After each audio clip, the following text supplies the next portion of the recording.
Apocalipse capítulo 2, versículo 18 em diante, falando sobre Tiatira. Tiatira, moderna Aquisar, era uma cidade fortificada e situada a cerca de 40 milhas a sudeste de Pérgamo, num vale espaçoso que conduz ao rio Hermos. Ela ficava perto da fronteira das províncias Mísia e Lídia e era reivindicada por ambas. Em 190 a.C., os romanos penetraram no vale e conquistaram a cidade, a qual, por causa da sua localização no vale plano, tinha pouca proteção contra forças superiores. Tiatira estava situada ao longo da rota comercial de Pérgamo e Sardes, a partir de Esmirna. Uma artéria principal levava através do vale a esta cidade.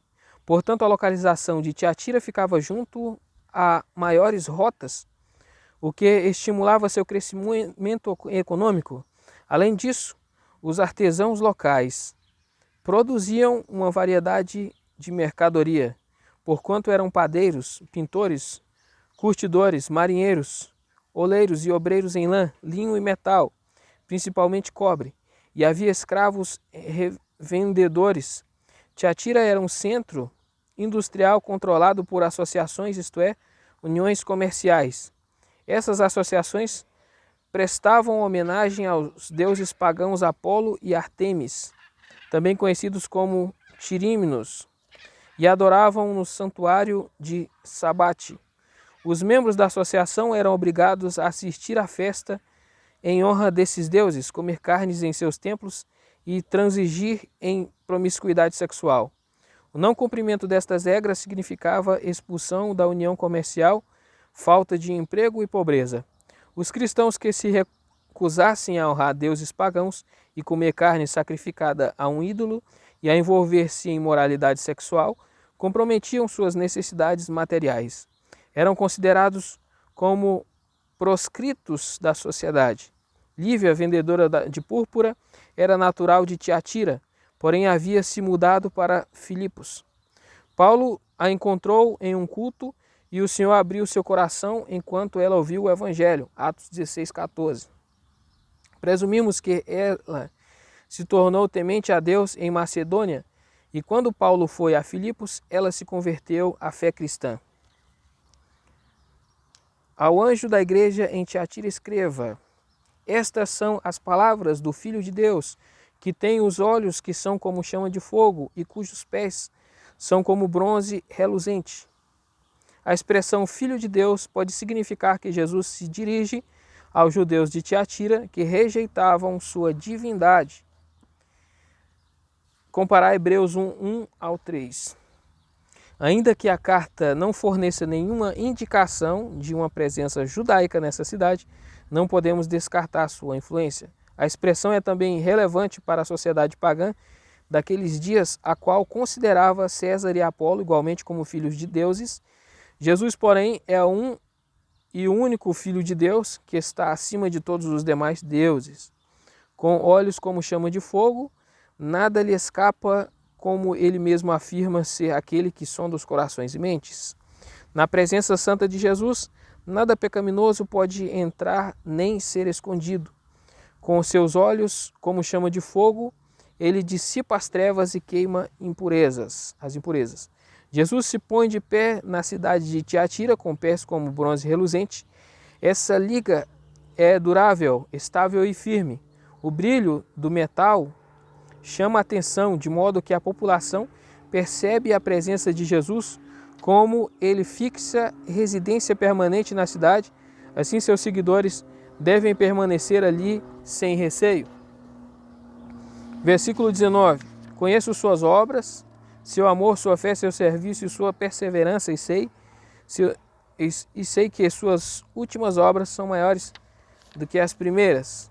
Os cristãos de Tiatira demonstravam visivelmente o amor por seu próximo e fé e confiança em Deus. Seu serviço aos outros e sua serena paciência eram exemplares em face da dificuldade e da oposição. Com respeito ao amor, Tiatira recebeu palavras de enaltecimento, enquanto Éfeso recebeu palavras de condenação. Jesus disse aos cristãos de Éfeso: contra você, porém, tenho isto: você abandonou seu primeiro amor. Versículo 20. No entanto, contra você tenho isto: você tolera Jezabel, aquela mulher que se diz profetiza. Com seus ensinos, ela induz meus servos à imoralidade sexual e a comerem alimentos sacrificados a ídolos.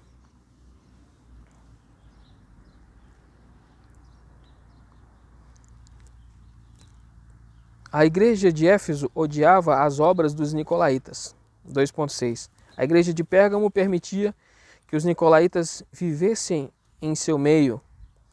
Versículo 2 ao 15. A igreja de Tiatira tolerava a doutrina fraudulenta no seio da congregação. O nome Jezabel se refere à esposa do rei Acabe, que se casara com uma princesa de Sidom. Jezabel insistiu com Acabe a cultuar o deus pagão Baal, bem como a deusa Azera, e a construir um templo e um poste sagrado. 1 Reis 16, 31, 33, 21, 25. Vê também 2 Reis 9, 30, 37. A mulher de Tiatira é mencionada como o nome da esposa do rei Acabe, e ela se autodenominava profetisa. Ela persuadia a igreja a envolver-se em relações sexuais ilícitas nos templos pagãos e ali comeu o alimento que for oferecido a um ídolo. Não surpreende que se dê a esta mulher o nome de Jezabel, porquanto sua homônima no Antigo Testamento persuadia Israel a cultuar a Baal, o deus da fertilidade, e a Azera, a deusa também da fertilidade. Sob o pretexto de religião, o povo caíra no pecado da imoralidade sexual, com danosas consequências, e no pecado da apostasia por comer alimento em templos pagãos. Note que a ordem de cometer fornicação e comer alimento oferecido a um ídolo é o reverso da consequência na carta a Pérgamo, 2.14. Dificilmente poderia ela ter sido Lídia. Lídia se tornara cristã em 50 e Jezabel ensinava em Tiatira em meados dos anos 90. Identificar as duas mulheres é pura especulação, porquanto o Novo Testamento e outras literaturas não fornecem nenhuma informação. Indubitavelmente, Lídia, antes de sua conversão, era membro da associação e tinha que resolver o problema de optar por Cristo ou pela associação comercial. A mulher chamada Jezabel poderia ter tido um interesse comercial em Tiatira. A intenção dos seguidores de Balaão, dos nicolaítas e de Jezabel é a mesma: enganar o povo de Deus, persuadindo-o a adorar o estilo de vida que lhe permitiria ser aceito no mundo e a manter sua membresia na igreja.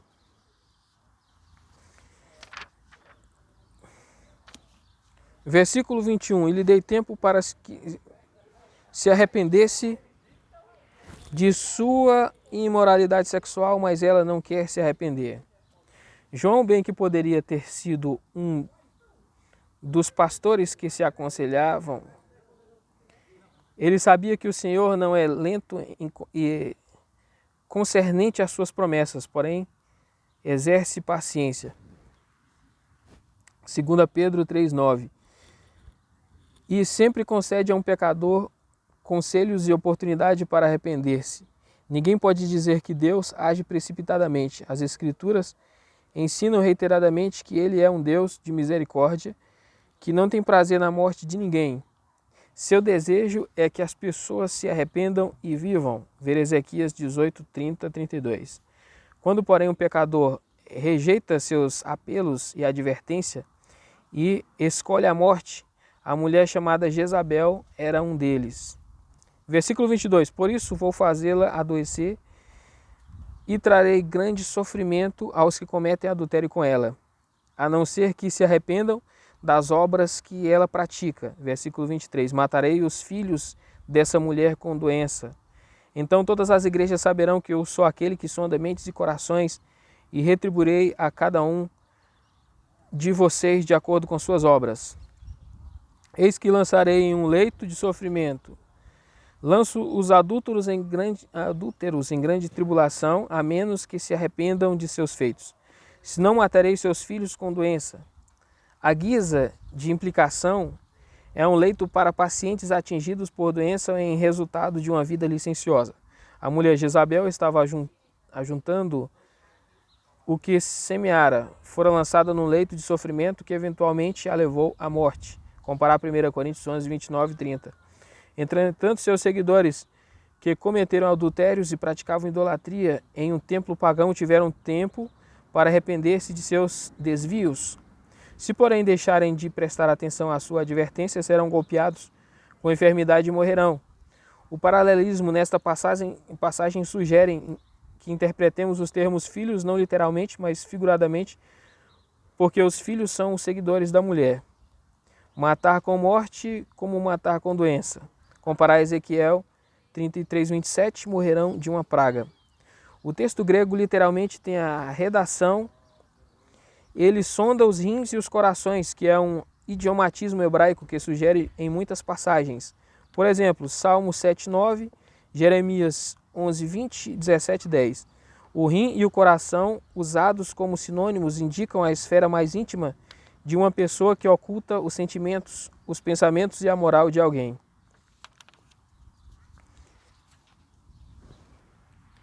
Versículo 24. Os demais que estão em Tiatira, a vocês que não seguem a doutrina dela e não aprenderam, como eles dizem, os profundos segredos de Satanás, digo, não porei outra carga sobre vocês. Tão somente apeguem-se com firmeza ao que vocês têm, até que eu venha. Outros pensam... Há quem sugira que o escritor está desdenhosamente acusando os membros errados da igreja de terem caído na armadilha de conhecer e praticar as coisas profundas de Satanás. Outros pensam que são as palavras enganosas ditas por Jezabel e repetidas pelos adeptos que falam ao resto da congregação.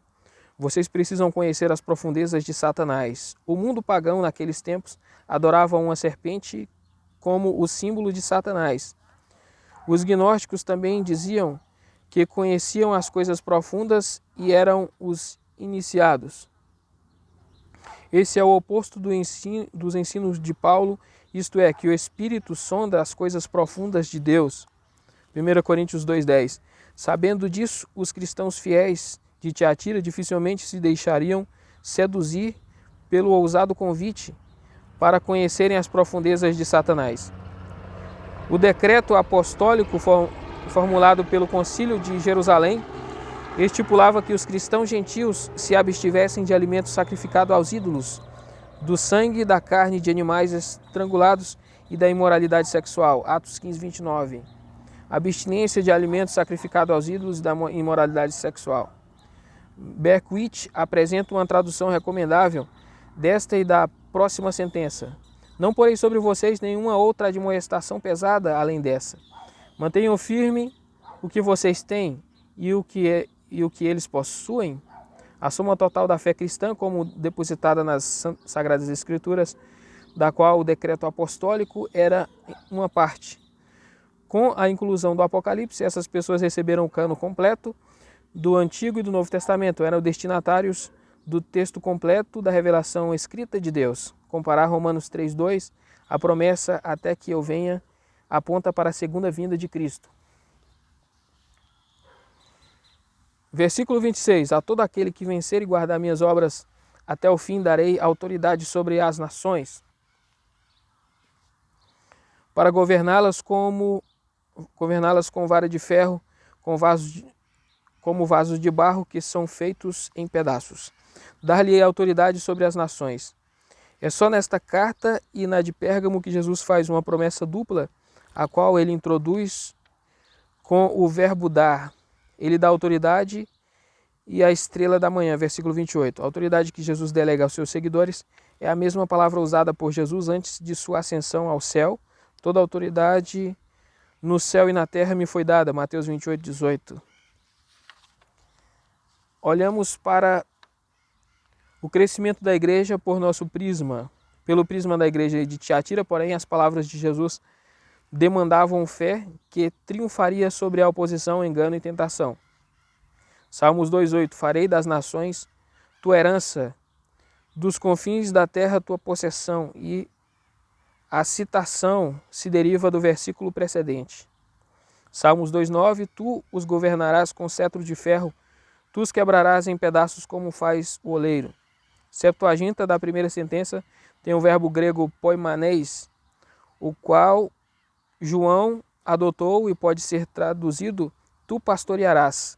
Ele, porém, é traduzido tu governarás. Assim ele usa a sua vara feita da madeira de carvalho, a qual é tão dura como o ferro. Com ela ele ataca a quem ou qualquer coisa que tentar ferir suas ovelhas. O paralelismo na segunda parte da citação do Salmo, como vasos de barro que são feitos em pedaços, corrobora o conceito de governar energeticamente. Forças opostas ao avanço do Evangelho de Jesus serão traçadas com golpes desferidos pela vara dura como o ferro que se encontra na mão de Cristo. Serão feitas em pedaços como faz o oleiro. A fraseologia tomada desse salmo messiânico retrata o cetro régio de Cristo, que simboliza sua autoridade de governar, de exercer a disciplina e de impor juízo. Com Cristo, o crente que vencer terá autoridade de governar, disciplinar e julgar.